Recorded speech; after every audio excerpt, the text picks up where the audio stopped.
Well, welcome to another Friday night episode of Keto Rocks Radio. I'm Jim Hobbs, and somewhere on the screen is my carnivore co-host, Brian Damaged Forsythe of the band Kix and Rhino Bucket. And back to the show, one of our favorite guests coming from the West Coast is Carrie Husband. Welcome back, Carrie. Hello, it's nice to be back again. It's awesome. Actually, you know what? I can't believe it's been a month. I know, it's crazy, isn't it? Where'd it go? Well, we're looking forward to hearing the results of your journey that you're on. And so before we get started there, I know Brian was just on the West Coast, Vegas, Hollywood, and wow. And not only that, not only do you travel from the East Coast to the West Coast, but the travel back the day that you lose an hour from the West Coast to the East Coast has to be hard on the body. So how did you fare, Brian? Oh, I'm fine, but it's definitely noticeable. I mean, you know, there's that. Well, it's not actually the East Coast. I'm in East mid Central. West, You're Central, right? Central time. Central, yes. Yeah, Central time. Maybe I'm not fully recovered, but yeah. So it's only a 2-hour difference, but with the time change, it made it a 3-hour difference. So it was like you feel like an East Coast guy again. Yeah. So how was the Vegas concert, and how was the Whiskey A Go-Go show? Oh, they were both good. You know, I was dreading that weekend because it's hectic. You know, we have to play. We played Saturday night in Vegas, and then had to get up Sunday and then fly to Burbank and then play the Whiskey that night. So those and then I was dreading it going into it, but you know, Vegas turned out great. And then the next morning, you know, our flight, of course, both flights, because Jimmy and the crew leave a little bit earlier, and then Mark and me and Steve leave a little later, and both our flights got postponed, you know, delayed, right, like usual. So by the time we got there, it was already too late for sound check by the time we got there. Wow. So, oh no. So Mark and I basically just drove down there, set up our stuff, and then went back to the room and waited till it was time to play. But those shows are always just so hectic going into it, but they both turned out great. I mean, the Whiskey is just a rough one. Just Hollywood clubs in general are just rough because they're not like, I don't know, it's just the way they pile on the opening acts. There was like 4 bands before us. Oh wow! Jeez, it's crazy, and it wears out. The audience is worn out by that time you guys are coming on, because it's a lot of stimulation that they're being hit with, and then but I think a lot of people wait till the last minute to get there. So, but you know, once we hit the stage, it was just smooth sailing. It was great. So did you guys come? What did you guys come on like at 11 p.m.? Did you guys go on late? It ended up being around 10:45, I think. Okay. But Carrie, you're laughing. I'm already asleep at that point. So well, I've been asleep by 7 o'clock. So yeah. 11 is the middle of my night. No. I'd have to set my alarm to wake up to go see Kix play at the Whiskey A Go-Go. Yeah, well, these days, that's past my bedtime too, or around my bedtime. Right. Well, generally when people are like coming home from things like that, events, or from the bars, when I get up in the morning, so it's just completely different. I remember those days though. Yes. I remember those days. Yeah, those days. Yeah, I remember them, but it just shows you that. But barely, right? No, well, in some cases that is true. I just remember, you know, barely surviving the next day. So I can remember one day I came in the morning, you guys, I don't even think I made it home from Georgetown. I think I went straight to Crystal City. My partner and I, we went straight back to Crystal City, who I worked with. And it was probably 4:30 we got in, and my boss walks in at 6 a.m. and I'm like asleep on my desk. And he's like, "What are you doing?" I said, "I'm sleeping." He's like, "What are you doing here?" I said, "I work here." He's like, "But you're sleeping." I said, "I know, I have to sleep before I can work." He says, well, why'd you come here so early then? I said, well, I did go home. I went to see a concert, and by the time we got done leaving there and then hitting someplace afterwards, I said I didn't think it made sense to go all the way home and then come back here. So I just came here because I work. And he's like, but you're not working. So that was just a funny little story. But I did eventually wake up and do something I believe productive. But anyway, well, talking about productive, Carrie, you've been here. You're a friend of the show. You talked about what made you go back to being serious about living a keto carnivore lifestyle. And something you said last time you were on the show, and I kind of just let it go. I mean, it was powerful, and I hope you don't mind us revisiting it. But not at all. I say this because I want people who are out there struggling with getting started consistently, that the lies that your egoic self will start telling you, which causes divisions in your relationships. Now, Carrie had shared that she started to feel overweight, fat, and that her husband no longer basically desired her.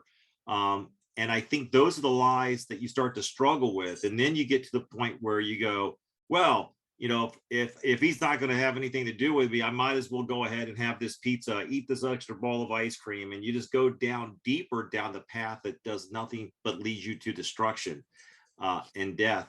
So can you kind of share that journey before we get into your real journey? Like what caused you to pull yourself out of that thinking? Well, because it was either going to be more of the same and the loss of my relationship, or there was going to have to be a drastic turn and change. And, you know, for me, I value my marriage with my husband. I value it immensely. I mean, he's my best friend. And the journey that we're on with the sacred languages, with the Hebrew and the Aramaic, and bringing that is really, that spiritual journey is beautiful. But if things get out of whack in all the other areas because of being a triune being, things are going to suffer. And really it's balance. And I was not imbalanced. And I wanted to add one more thing that I was dealing with, in addition to maybe thinking that my husband wasn't desiring me, even though he wasn't putting off those vibes. Again, the ego will just convince you of many things. But there was shame. There was deep, deep shame that was attached to it. And that was probably the hardest one to have to face. And I'll share why the shame. When my husband and I got together, we started dating. I had already just come through losing a bunch of weight, and he and I had been friends for 7-8 years prior to us getting married. So he had seen me in my journey of ballooning up and not being happy in my life, and then me slimming down and being, you know, the lean, mean muscle machine that I was. And we got married when I was that weight. Well, we started teaching a fitness class, you know, a high intensity boot camp class together. And so when we started the journey as husband and wife, I remember specifically saying, and this is where the shame comes in later by allowing myself to go, that I really felt like back then that it was our responsibility to our partner to keep ourselves fit, to keep ourselves in shape. Because when we married one another, we were attracted to one another in the place that we were at. Now, grace, you know, there's lots of grace in marriage. There has to be, right, to make it work. But I had felt, and I had shared with my students about how sad it was that when people would get a divorce, they would lose all this weight, albeit if it's stress or whatnot, because stress can do that to you. But they would get themselves back on the market looking good. And then they would get married, and then they would let themselves go again. So their partner is then having to deal with the repercussion of what all that weight is, all the health issues that come with it. Whereas if we respected one another by first respecting ourselves, we would take care of our body. And then that would be a gift that we would continue to give to our spouse, so that the lackluster doesn't, you know, fall off, and so that the sexual relationships can still be a beautiful, intimate experience where you're not feeling like, oh, I just don't look that way anymore, right? Right. And so I remember teaching this, and I remember sharing this with my students, the importance of this concept. And then I find myself 50 pounds overweight. So it was the shame from the hypocrisy that I felt I had stepped into.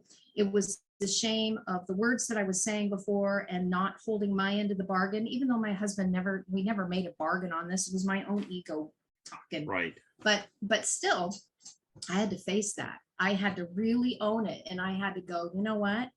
I need to change this. And then it made me really look at, where are my values? What am I valuing? And I value my relationship with my husband, and I value our intimacy, which had been waning because of my own lack of self-esteem and everything that I just shared before. And it's like, something has to happen. And that's why I was talking with you in the very first show about getting to that crossroads, because then all of these things just start surfacing, and you really do need to take a look at them. Like, if you want to be successful in this, you have to face all of those things and then come to a resolve, which is going to help you on the days that it's difficult, the days that you want to fall off, the days that you want to go and, because alcohol and keto doesn't really work. You shouldn't do that. And Right. Many people, especially with wine has so much sugar in it.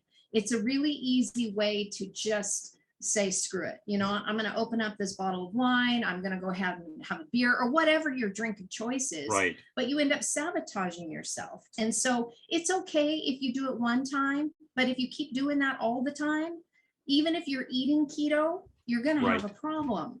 Right. You're going to have a huge problem. So those days when those things start surfacing again and you get triggered, you have to have your why, and you have to have it in here. It can't be up here, and it can't be just for the physical expression. I want my body to look good. Right. Yeah. Because, when we're 90 and 100 years old, that's what I'm believing. We're going to have a nice long longevity. 120. There we go. Like the Bible said, 120, right?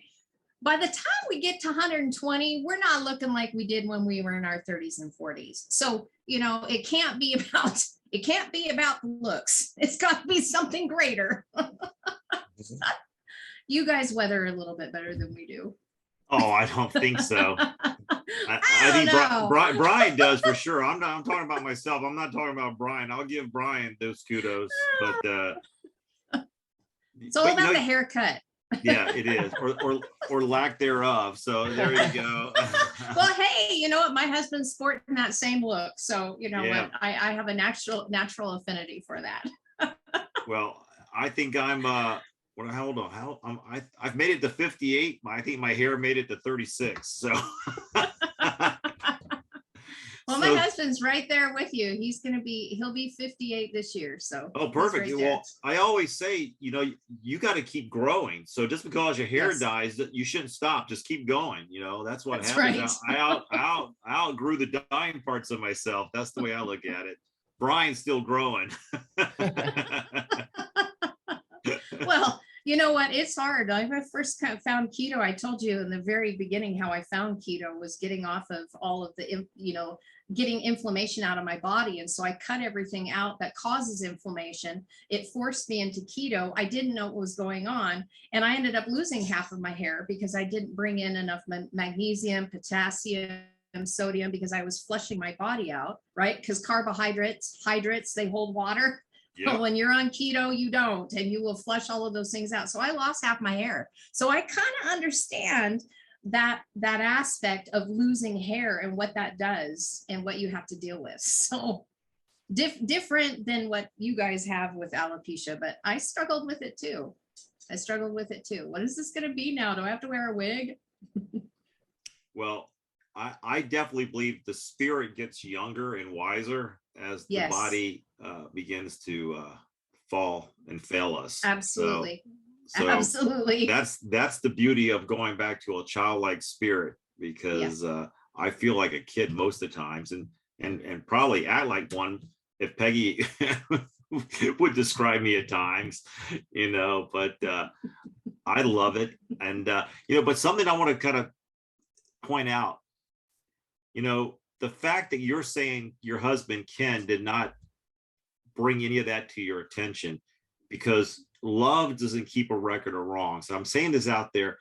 You're not going to change anybody out there if you're going to keep like pointing fingers at your spouse, your partner, your best friend, a coworker, people you hang out with, just associates, that, hey, Leo, you're putting a lot of weight on, you better just kind of, you should, you better watch while you're eating, or hey, that you're really going to have a third scoop of that vanilla ice cream, or you're going to really order a second glass of wine. I mean, all those things. Look, the person that you're pointing the finger to, trust me, they already know all those things that you're pointing out to. You don't need to let an alcoholic or a drug addict or someone who's fighting obesity, you don't need to wake them up. You're not this you're not the judge that they're going to go, oh, Jim says I'm overweight, I should not eat this much. Oh, well then let me wake up and not eat that much. Oh, thank you, Jim, for saving my life. No, that's not going to happen. You're going to help somebody by you living out your life and encouraging the person that you love to walk out their journey. And it's only through your journey and how you live out your life that's your testimony to what you believe in. So I could tell Carrie, or I could tell Brian, I believe in keto and carnivore, but I'm out there eating Big Macs and quarter pounder with cheese, French fries, and ice cream every night. Then I'm just a Pharisee. Do what I'm telling you to do, but don't do what you see Jim do. And I'm saying that from the standpoint that, so many people over the years, I hear it. They tell me this. Oh, I wish my wife, or I wish my husband would start to work out and all this. I think, the best way to get your husband or your wife to start working out with you, you work out. You live by example. You go out there and do what you believe will make you healthier. And if it does make you healthier, believe me, it's going to manifest itself, and your spouse or friend is going to see you and go, there must be something to that. And then they will come to you. Just like I'm sure you're going to have people coming to you, Carrie, now, because you how much weight have you lost, if I may ask? 10.1 pounds. There you go. Thank you. 10.1 pounds. In 6 weeks. Right. So there's people who are in Carrie's life, I'm sure, who have recognized there's something different about you. What's going on? Are you losing weight? And those are the people who are asking you why. Brian gets asked all the time, like, how in the world does he stay so slim and energetic when we see him eating that heart attack 5 hamburgers in a bowl from Five Guys? By the way, did you eat all those hamburgers, Brian? Oh, of course. Okay. That was a lot. It was actually 6 patties because they do double. And you ate them all? Did you see it? I'll put the picture on here for everybody to see. My but goodness. It was like a horse trough of hamburgers and cheese and bacon. So are you on 1 meal a day? Or are you on OMAD? Yeah. See, that makes the difference in the world. When you're doing OMAD, you can get away with that. Yeah. But when you see a pile of burgers like that, it looks like a lot, but you have to realize, like, if I eat a steak, my average steak size is like 22 ounces. So right. And for 1 meal a day, that would be, of course, you're getting all your calories in one setting. So that makes a lot of sense. Yeah. Are you tall? No, I'm like 5'8". Oh, we're the same height. You look tall. Maybe it's just the stature of who you are. I mean, you can't tell on like the 2-dimensional screen, but I don't know. It's just you and your essence. You appear very, very tall.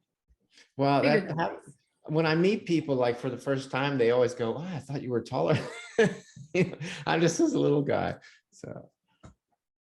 Yeah, well, that's dynamite though.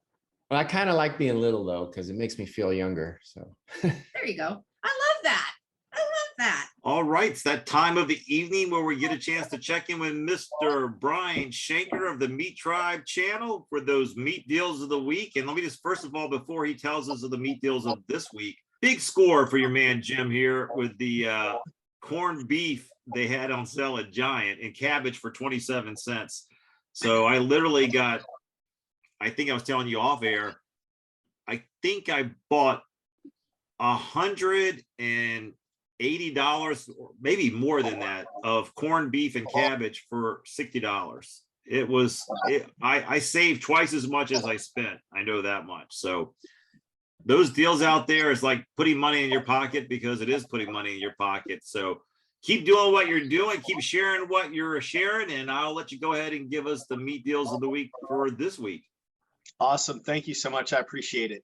All right. So Food Lion has a deal running through the 22nd. They have some choice grade bone-in T-bone steaks for $7.99 per pound.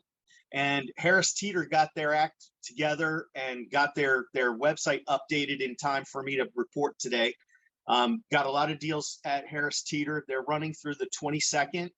They've got ribeyes back on sale. So hopefully you got So they've got their rancher grade bone. They're all boneless though this time. Rancher grade boneless ribeye steak value packs at $8.99 per pound, and the choice grade ribeyes or roast at $9.99 per pound, and the ribeye small pack, which is a rancher grade, at $9.49 per pound. So still $8.99, $9.99, and $9.49. Really good deals on those. So Brian, when does that sale start? Is it today when we record, or is I got to wait?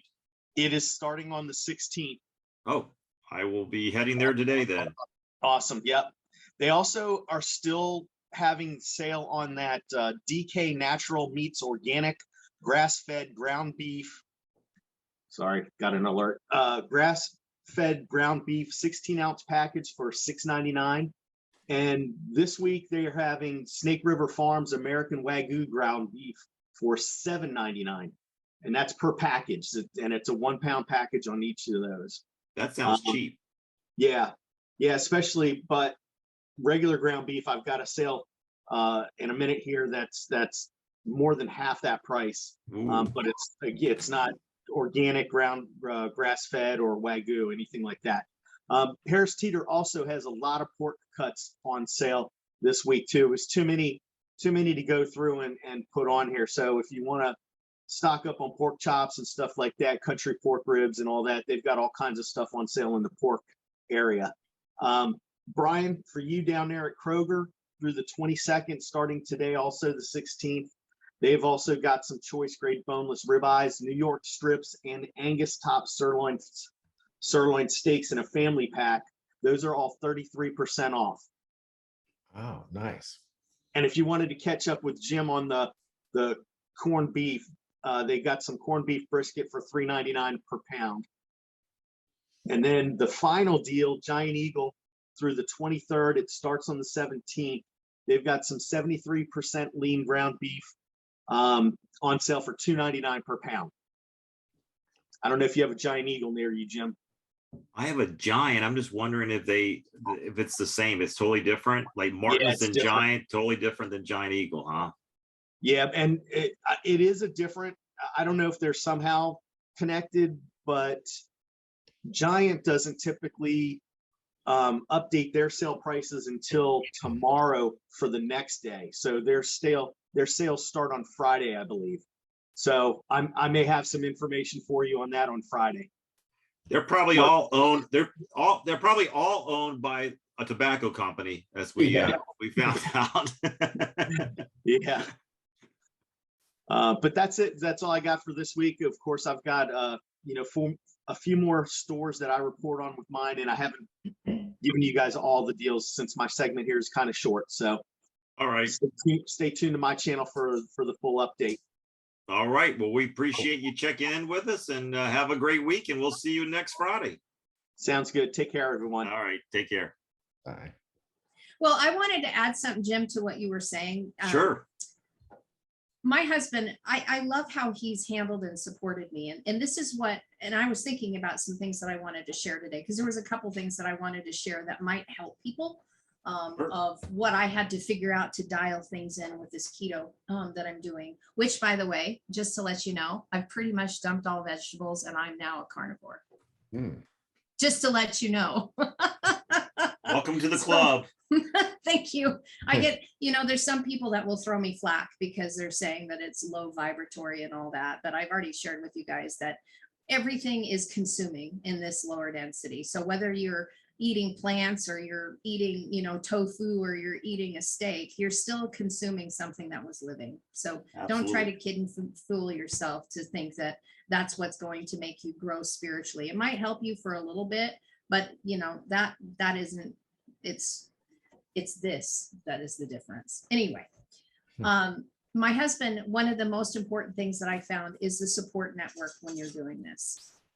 My husband and I are doing it together. And so that means that we're eating the same type of food. It's not like I'm having to cook something different than what he's eating. We're eating the same food. And that has helped tremendously. And so as I'm doing what I'm doing, he's doing it. We're supporting each other. We're working out together. We're doing our high intensity interval trainings together. So there's a wonderful support that my husband and I have, but I'm going to take it one step further. I started documenting everything on Facebook. I decided to make, now I don't have it on my public setting. It's only for my friends, those that are on a friend request, because I really don't want every Tom, Dick, and Harry giving me their 2 cents. These are people that I've talked to, I've spoken to, we have interaction with, and I'm being very transparent about my journey. And I've seen something beautiful. I'm seeing people that are jumping in and doing the same journey as well. And I do a shout out and I ask them to post what's going on. I'm not asking them to change and do keto. I'm not saying anything. I'm just trying to bring awareness to all of us taking our health back. However, our spirit and how our body tells us that we need to do it.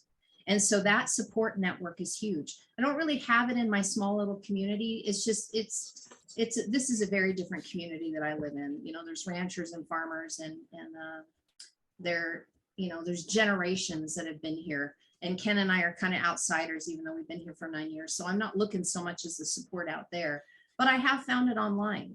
And that was surprising. I didn't think that I would be able to, because I sometimes think the internet is so impersonal.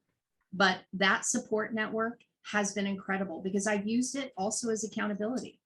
I post every day about my journey, you know, day 41, day 42, and I talk about the real things that I'm dealing with, the things that I'm struggling with in a level of transparency so that everybody can really see that this journey is not all roses and daisies and ponies and rainbows. Right. You know, there are some struggles that you have to face along the way and I've shared with you before, shadows will rise up. And if you do not deal with those shadows, you will, at some point, you are going to fall off what you are doing because that shadow is going to come and bite you in your derriere. And you're going to go to some sort of comfort food instead of going, you know what, I need to face the shadow so that I can have and establish a lifestyle of wellness.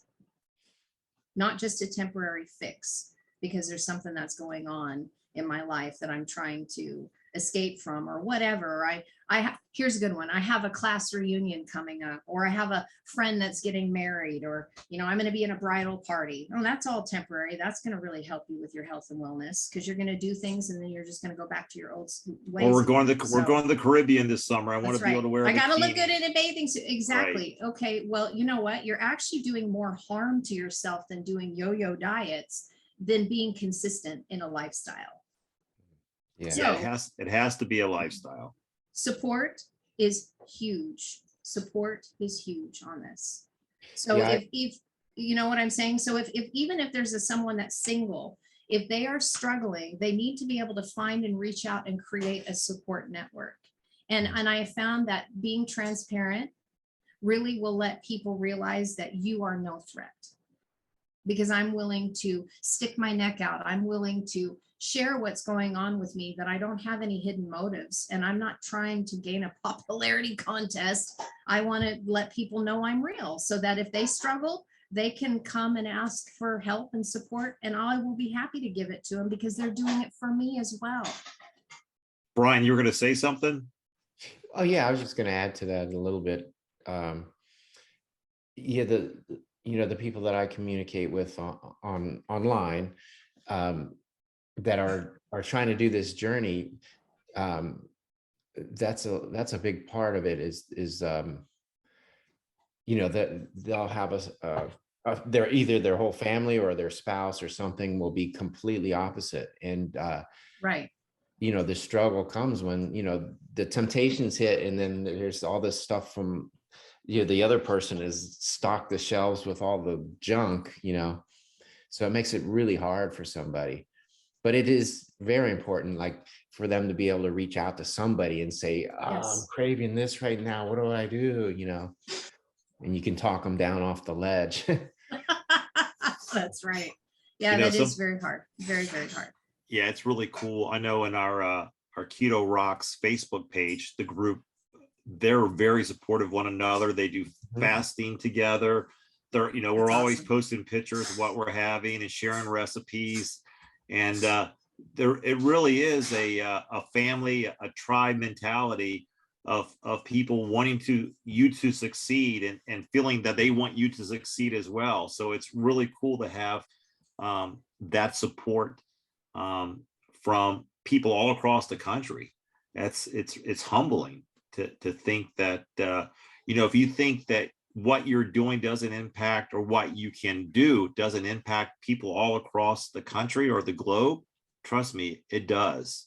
It does. Absolutely, it does. The other thing I wanted to add in here too is that something that we can do, and I say this from the place of my heart, is if we're in a relationship, and I'll use my husband here, but even a close friendship, when we see somebody start putting on weight, depending on what kind of a relationship you have with a person, it would have been very helpful if I would have had somebody reach out to me. Now, my husband didn't say anything, not because he doesn't care, but you know, like you said, I already knew I was getting fat. Okay. So he didn't need to draw attention to it. However, there is a difference if you can actually go up to somebody and say, hey, what's going on? What's going on in your life right now?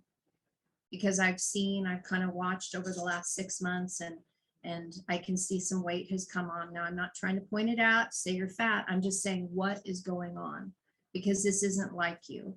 And I'm concerned. Can we talk? Right. Because sometimes people will not share. Most of the time they won't, because our egos, you know, we can tend to get bruised pretty easy. And some of us have such a fear of transparency that they won't necessarily reach out and say, you know, I am having a hell of a time right here, but the body will show you're having a hell of a time.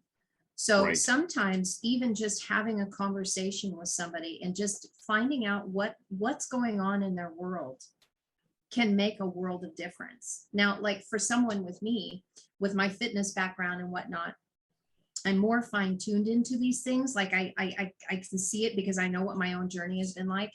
And trust you me, the next time I deal with this and I have somebody that is within my close circle of friends and I start seeing this happen, I am going to do that. And I'm going to have that conversation, because part of my makeup is I love to help people. I love to assist them.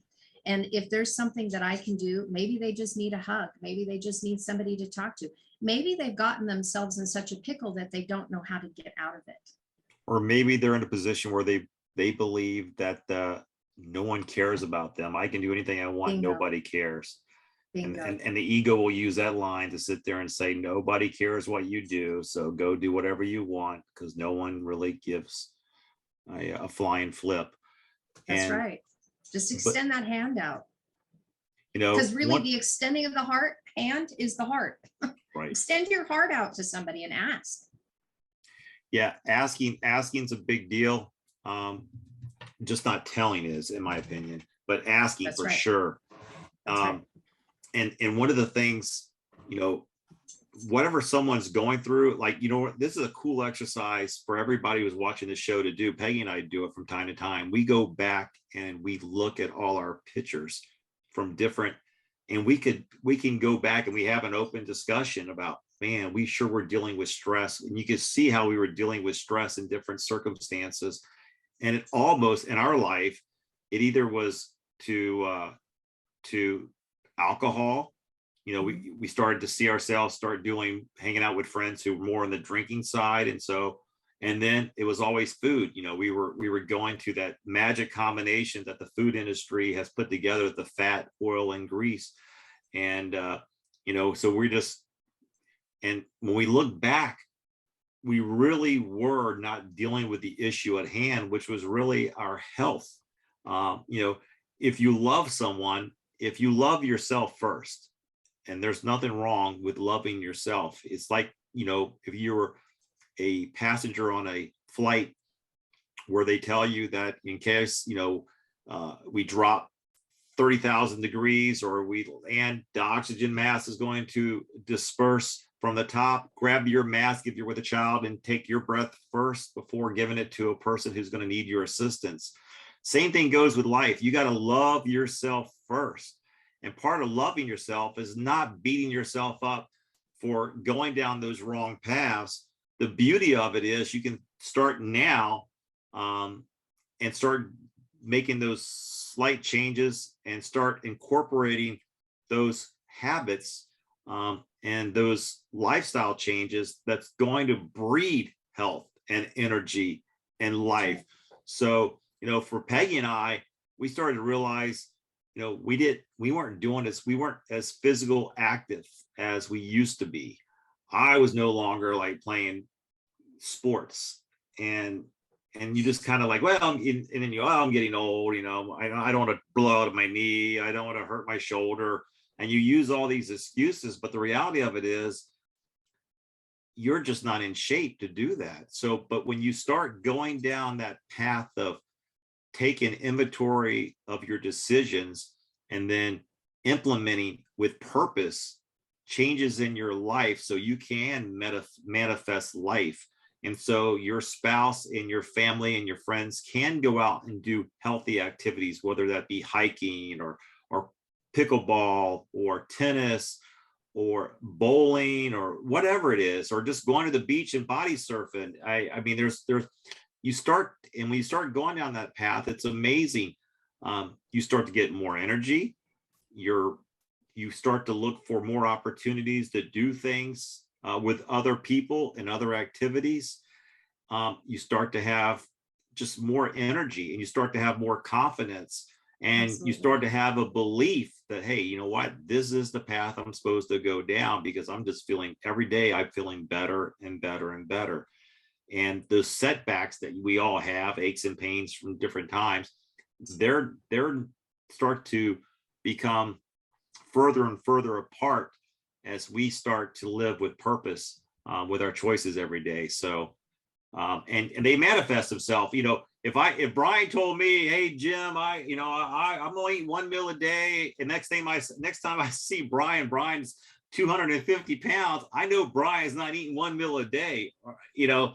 So, and same and vice versa. If I'm telling Brian, yeah, I'm back down to 200, I'm going to eat one meal a day, and the next time Brian sees me and I'm 300 pounds, he's going to go, you sure you only eat one meal a day? He's going to question, if he doesn't say it out loud, he's going to question it in his head. So the reality of it is what I'm trying to convey. Listen, you have to be truthful to yourself, and you're only fooling yourself if you think by speaking it, you're actually doing it. So you have to do it in order and let the results speak for themselves.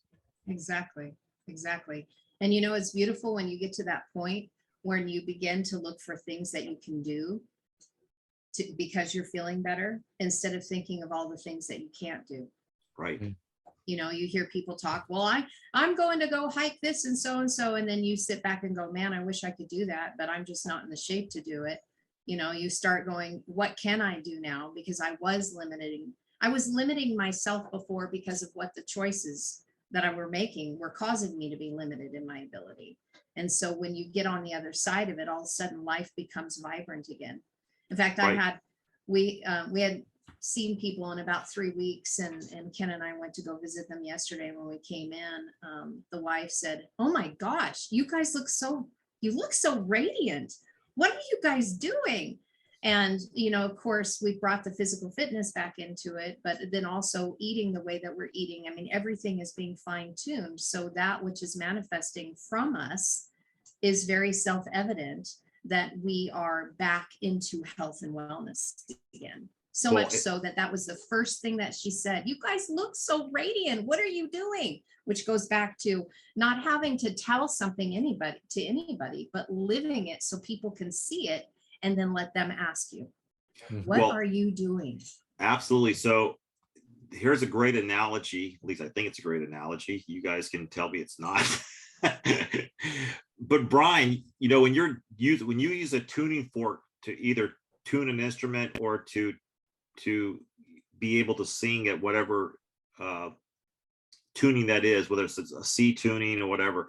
But a tuning, if you hit a tuning fork and you have another one that you have not hit, if you bring that one closer to it, it'll start vibrating at that frequency too, because it goes, oh, yes, that's my frequency, and it'll start to vibrate.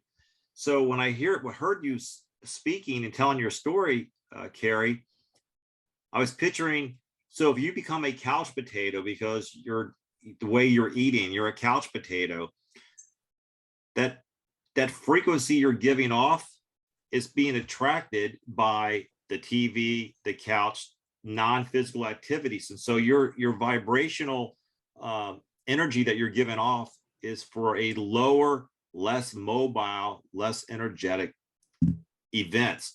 But when you start to eat correctly, start to do physical activity, you're given a higher frequency, which attracts you to the higher vibrational activities, such as, pickleball, hiking, jogging, swimming. That's what you start to resonate with. And so we really do attract what we are vibrating at. And so Absolutely. there is a not coalition, what's the word I'm looking for?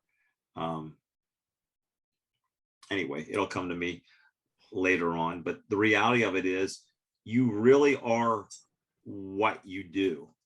And so you're not going to be able to be a high vibrational, vibratory being. You may be for a second, you may be able to pull it off for a second, but if you're not truly vibrating because of the activities that you're doing that's going to raise your vibration, it's going to be a mirage. It's going to be short-lived, and you're going to burn out because you cannot do what you think you can do. So that that's one of those things that the ego is very good at, get you to believe that you can do something that you can't do unless you've gradually taken the steps to get you to that point to be able to do it. Yes, you can do it in your mind. What's that? That's pride. That's pride. Yeah, pride. Yeah, exactly. So you're either, every choice that you're making, you're either heading towards life or you're heading towards death. That's So it. And you you can't go. You taking your can't health go, and you can't go left, right at the same time, or or that's going to divide you as well. Yeah. So And so at some point you have to make that decision and to choose what direction you're going to go. And of course, when you begin vibrating higher, that means you're moving towards life. And so that those things that are full of life, full of the things that bring joy and health and wellness and abundance are going to be attracted to you. You're absolutely correct. It's just like, what are you putting out there in the quantum field that's going to come into your field because of the choices that you're making? exactly. So, one of the exercises that is helping me right now is that I have pictures from when I was my fitness self, when Ken and I were teaching. And there are times when I'm in the middle of a workout, when I'm struggling, or even during the day. So let's say I start feeling a little hungry and I start, I want to go to the refrigerator. I want to get some food, but it's a lower calorie day. And I'll explain that to you in a minute, because I do calorie staggering. And I do want to talk about basal metabolic rates before we leave. But on a lower calorie day, I start struggling, and I'm like, oh, I got to wait until 2:00 to eat. Okay. What am I doing here? Well, what I've been doing is I've been visualizing how I used to look. Now, this has brought up some shadows because it's easy for me to judge and get down on myself. I used to be able to do such and such, but I'm throwing that out. That's stinking thinking. What I'm doing is I'm taking the visualization of where I once was and where I really want to be. And I'm picturing myself in that moment, how I felt, what the environment was, what I was able to do, like reliving it in my mind's eye as if I'm there in my moment right now. And then extending gratitude towards it and thankfulness for it, and being able to recapture that moment. And I'm really helping create that reality come into existence when I partner with that which I once was, because that's who I am quantumly. This is a whole different mind shift to get me to where I'm going, because I'm actually partnering through heart-brain coherence and the quantum field to make this come to pass. This is something I am creating my reality. I am creating that within the quantum field because I've already actualized it within here and have given love and gratitude towards it. So every time it becomes difficult, I go back into that meditative space right here within my heart, and I give thanks for it because I know where I'm going to be. There's no doubt and question. And this isn't pride and arrogance that I'm saying this. These are tried and true experiences, especially scientifically, because they've been proving this with quantum mechanics and what the quantum field is that we live within this matrix. These are techniques that will help us to our destination because it will unfold because we are creating it. This isn't, well, I hope this is going to happen. No, this is happening because it's already happened quantumly. I'm just moving out to get to that place because it takes a while for those vibrations to make it happen because we're really slow. We're not at light speed yet. We're really slowed down and we're densified. So it takes time to get there. But that has been a huge change for me to be able to do that instead of beating myself up, using that for my benefit, for my own benefit to help propel me forward to manifesting this, and 10.1 pounds down and 5 inches lost off my body. So That's awesome. Pretty freaking fantastic. Yes, yes. Can I talk about basal metabolic rates? Sure. Brian, Do you you got any guys questions? know? Brian, you know about that? What? What she just is going to talk about? Basal Yeah. metabolic rates. Yes. This is what I didn't do the last time I was on keto. And I know this. I used to teach about it. My goodness, Carrie, come on. Let's just shake yourself up, rouse yourself awake. Let's remember. This is what I didn't take in consideration when I was doing keto before. And I was listening to somebody that was sharing, Dr. Eric Berg is a really good go-to guy on YouTube for all things keto, but his approach is different. And because what he does want everybody to get into OMAD, which I think is important because those intermittent fasting, the things that happen at that magic 18 hours plus is so beneficial with what is it called? Gluconeogenesis. All of this stuff that happens within the body, it's so fascinating. But what I didn't do is I didn't look at my basal metabolic rate. So when taking in consideration your macros, your fat and your protein, your carbohydrates and all that kind of thing, if you do not know what your body uses for fuel every day, you can be on keto and not lose weight. Mm-hmm. Now, the way it sounded like with Dr. Eric Berg is, well, you're going to go ahead and do OMAD and you're just going to eat. Now, listen, I can eat a lot in one meal, guys. I can eat a lot in one meal if I want to. That's easy to do. That's very easy to do. That's what got me in problem. But when you're not tracking some of your calories, and I know that some people are like, well, I just don't want to track calories. Okay, that's fine. But understand that if you don't know what your body is using for fuel, then if you eat more than what your body is using for fuel, guess what it does? It stores it as fat. So even though keto is a great way of losing fat, if you don't control what you're eating, you're not going to lose weight. So the BMR, the basal metabolic rate is the rate at which the energy is being burned in your body in a sedentary state, in the rested digested state, right? So it's not what's going on while you're breaking down the food through digestion, but what is your body doing in the rest phase? How many calories does it take for the body to maintain itself? And for every person, depending on their age, depending on their height, depending on their sex, depending on the percentage of body fat they have on them, their basal metabolic rate will be different. Can you change me to be the host so I can do a screen share? Can I just, because I really want to show this with people so that people can do this if they want to do this at home, because this is huge. This is what has made all the difference for me, was this one little change. All right, go ahead. All right, I'm going to pop over and I'm going to show you because I did pull it up. Oh, let me click on this here and then I'll do my screen share real quickly. Let's see if I can do that. It'll allow me to. Okay, are you seeing the BMR calculator? Does it Yes. say BMR? Well, it Okay. says join the conversation is what we're seeing right now. Oh, okay, so it didn't do it. Hold on just a second here. Now you should be able to see it. Are you seeing BMR calculator? There we on go. here? We are. Okay. This is a free website that you can go to, calculator.net. But if you just type in BMR calculator, what this is going to allow you to do is to find out what calories you're burning for a day. If you were in a sedentary, like Jim, you said, couch potato position, where you're literally laying doing nothing all day long. I'm not even talking about getting up to go make meals, go to the bathroom, go to walk to get your mail. I'm saying just as a couch potato, you're doing nothing. What does it take for your body to maintain life?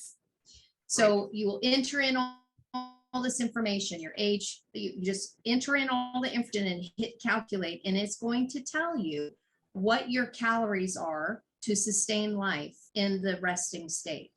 So for someone who is 25 years old, 5'10", 160 pounds, it's going to take them 1,717 calories a day to sustain life. Now, if you are not aware of that and you eat a 20-ounce ribeye steak and then you decide to add something else on it, let's say you want to have a keto, I don't know, some sort of those keto desserts, like a keto cup, that's just a satiation that you can have for dessert, but it's not going to blow you out. And you end up putting on and you're eating 2,000 calories or 2,100 calories a day, you are not going to lose weight. And even that's if you're on OMAD.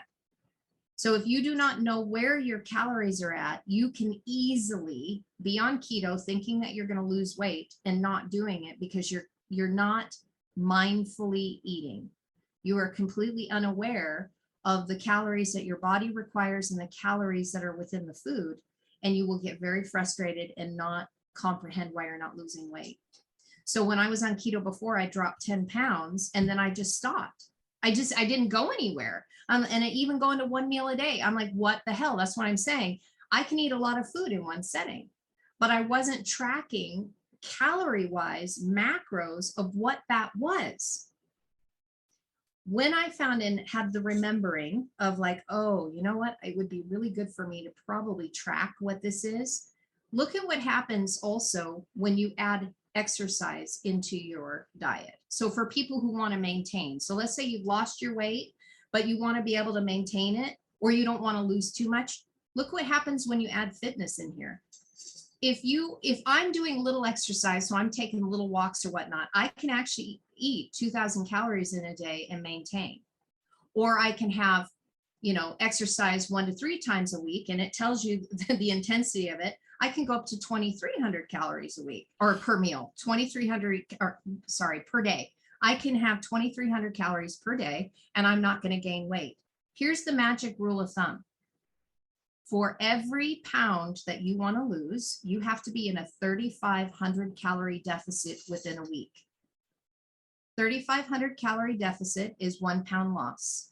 3,500 calorie excess is a pound gained. Now, these are some of those things. I don't know if you guys know how this works, but I had to learn this and to be able to teach my students what this looks like, because this is the magic key of what it's going to be like. So if you're stalling on keto and you're at OMAD or something and you still want to lose some more weight, you may need to take this into consideration and go, well, maybe my portions are just a little too big right now. Maybe I need to reduce it a little bit. But here's the kicker. Here's the kicker. And you can take over host position now. I don't need to share that. If you constantly diminish your calories, so let's say I want to lose a pound every week, so I'm going to decrease my calories over a week so that I have a deficit of 3,500 calories. If I eat the same amount every day, so let's say I choose to eat, let's say I'll do my calculation and I take my BMR, I multiply it by 7 days, will let me know what my week total for my calories is, because the body, by the way, goes not day by day, but over the course of a week. If I find out where I'm at and I want to lose and I minus my 3,500 calories, it'll let me know what my total caloric intake should be for the week. If I eat 1,200 calories per day and my basal metabolic rate is 1,500 calories a day, there's a little thing called homeostasis that will kick in. And it will reset your basal metabolic rate to now be at the lower level, because homeostasis wants to keep you where you're at. This is a survival mechanism that our bodies are created with. So if you do not, this is why I shared with you earlier of my low calorie day. If you do not stagger your calories, homeostasis is going to come in and it's going to kick you in the hind end. It's going to reset your basal metabolic rate lower. You're not going to, all of a sudden, you're going to stop losing weight. You're going to start feeling tired, sluggish, irritable. You won't be sleeping well. You're going to probably be hungry. And then you're going to be like not losing any weight, going, what the hell's going on? I've done all of this. And then you give up on your diet, you start eating back normal, and then you put on weight twice as fast and you gain more weight than what you lost at the beginning. You have to stagger the calories. Now, for people, for gentlemen, for you guys, you tend to have, well, you do have testosterone, which is into your benefit. We have a smidge, you guys have a lot more. You usually have a lot more muscle mass than we do. And muscle is a calorie chomper. So for men, it isn't so much that of an issue for them as it is for us ladies. And if you are doing this with your husband, your portion should not be the same exact size as your husband. It shouldn't be. Is he taller? Does he have more muscle? He's got testosterone, you don't. So these are little things that I'm throwing out there for people if they get stuck. They really should have a really good idea of what their basal metabolic rate is, because as soon as I started paying attention to that and started staggering my calories, and then I shifted more to the keto, so I didn't have as much inflammation, bloating, gas, all that kind of stuff, and oxalates in my system, this is when I found the sweet spot. And that is why I've been able to also maintain this, is because I'm understanding the science behind it, the mechanics in which the body operates, and I'm not resetting my basal metabolic rate. It's called metabolic confusion. So I have low days and I have high days. My high day, I get one a week and it's 1,800 calories and I enjoy the heck out of it. I mean, I really enjoy the heck out of it. And then I have one low day a week, which is 1,100 calories. Kind of got to have to suffer through that a little bit. Kind of have to take a little extra walks around the block when I start thinking about food too much. Busy myself. But this is like, for me, this is the absolute catalyst for success. And I don't want people to reset their metabolic rate, because that really sucks, because then it takes a while to get it back up to normal and you'll beat yourself up on the way. So if somebody is stuck that's watching your program, they can reach out to me. I can tell them how to do it. In fact, I'm going to make a video on this and I'm going to post it, and of how to figure out your basal metabolic rate and how to do a calorie staggering, especially for us women, but men can benefit from it as well, and just make it available. Yeah, if you could tag us on there or put that on the Keto Rocks page, so people who have a place to go who are not friends with you can get that information, because it's very powerful. It's super helpful. Well, awesome. Well, talking about super helpful, besides Carrie being very super helpful in pulling back the curtain and sharing her journey with us, just let you know, in the next few weeks, we got a bunch of guests coming on, and then we'll have Carrie returning, giving us a check-in every month. She gets a chance to check in, but we do have a gentleman called Dejuan Smith. I don't know if you've ever heard of him, Carrie or Brian. No. He runs he does the Marine Athlete Project. He helps CEOs do body transformation, mindset through nutrition and training. And so he's going to be joining us here in a couple weeks. I think next week we got the meatologist Dennis Carrico coming back, and we're going to dive more into helping your pets eat a carnivore keto food, and teach more on the type of foods you can be feeding your animals, so they are also experiencing optimal health. And then we got Brian's person he turned me on to. We have Dr. Joan Iflin coming on our program in 3 weeks. So, and then we'll have one more guest, then we'll have Carrie returning back, I believe. So every 4 weeks, we'll have Carrie back on the program, giving us updates and tidbits and wisdom. And so we got a lot of stuff to share with you out there. Brian, do you have any questions in regards to what Carrie has covered today? No, I mean, all that stuff is fascinating to me. I'm constantly reading books about it, and that whole,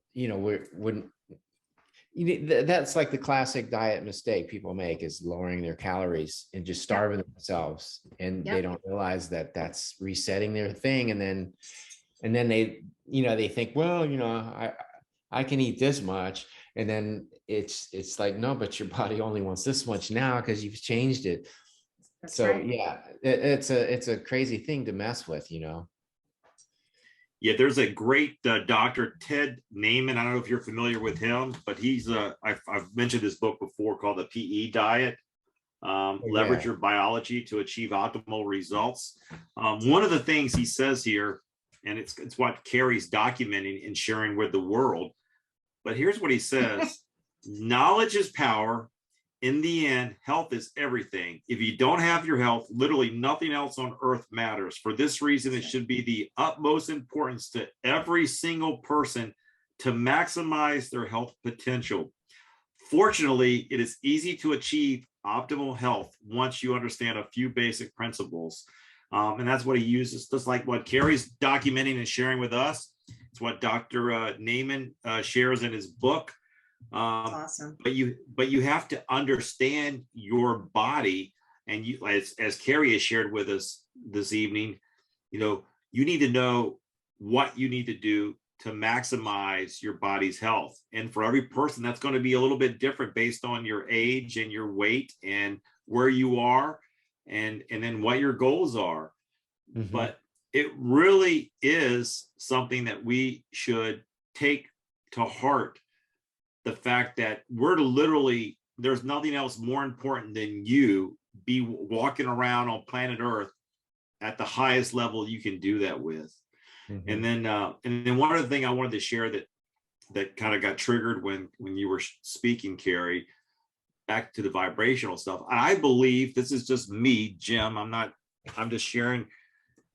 I believe when you start to raise your vibrational frequency in your body, and you're like that tuning fork, I think it's the reason why, because people ask all the time, how come you cannot drink when we go out? I haven't had a drink since December. I mean, I'm not saying I'm never not going to have one, but I rarely have one anymore.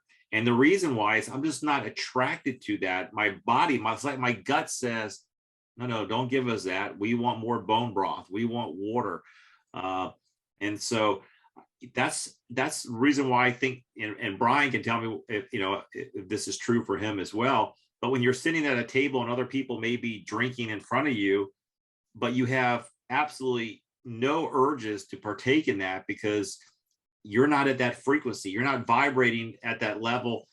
You're vibrating above that level. And so you're able to observe without being tempted, because you're not even in that same ballpark, even though that product or that temptation is sitting right in front of you.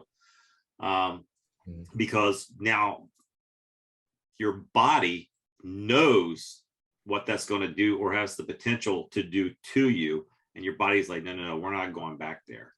So it's like a magnet. It's like, those magnets, when you turn magnets around, they'll either attract or they'll repel. Right. So, when you actually turn that energy around and whatever temptation that you have in your life, I believe you will repel it because your frequency does not allow to come to you. It's repelling it away. You just described the Hebrew word that we've translated as repent. There we go. That's beautiful. Yeah, I mean, truly, it comes from teshuvah, and it just means that you've completed your turn. You've had this fire in you that's connected to your heart because you're building something. And through the building, it's revealed to you why you turned. And so that tav in the front is letting you know the reason why you're not attracting those things is you've already completed that turn. There's nothing needing for you to be brought in that has that same vibratory frequency because you repented from it. I mean, this is a completely different mindset than what through Christian theology had taught us. And it's vibratory in nature. It has to do with frequency and resonance. And as soon as we really grasp that about frequency and resonance in the quantum field, in all things, our lives are going to be different. In all things, we will have life and have it abundantly. And that's what we're talking about here. We're talking about the body essence, but it's all connected to our spirituality as well. You can't separate them. Yeah. If you want life abundantly. Well, I think if you're watching this program, you've made it this far along, you probably want life more abundantly. And Agreed. Brian's about ready to give you advice. If someone says, Brian, I want to live life more abundantly, I want to improve my immune system, I want to strengthen my body, what bit of advice would you give them? I would say eat your meat. Perfect. Now, before we sign off here, where you guys are, Kix is playing this weekend? Yeah, I don't know if it's actually Lancaster, but it's somewhere up around there in Pennsylvania. Okay. We're playing a place called Phantom Power, and we're playing Friday and Saturday.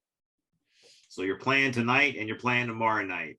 Yeah, when this airs, yeah, it'll be Friday. So, are you coming back Sunday? Or are you coming back Sunday back to Nashville? Monday. Monday. Okay. Yeah. Awesome. Well, Carrie, as always, it's an honor to have you on our show, and we look forward to having you. And we're very honored that you actually share your journey, and so many people are going to benefit from it. And we look forward to having you back. And for all those others, we'll see you next Friday. In the meantime, stay safe, stay well, and stay out of that hospital. We'll see everybody. That's right. Namaste. Namaste.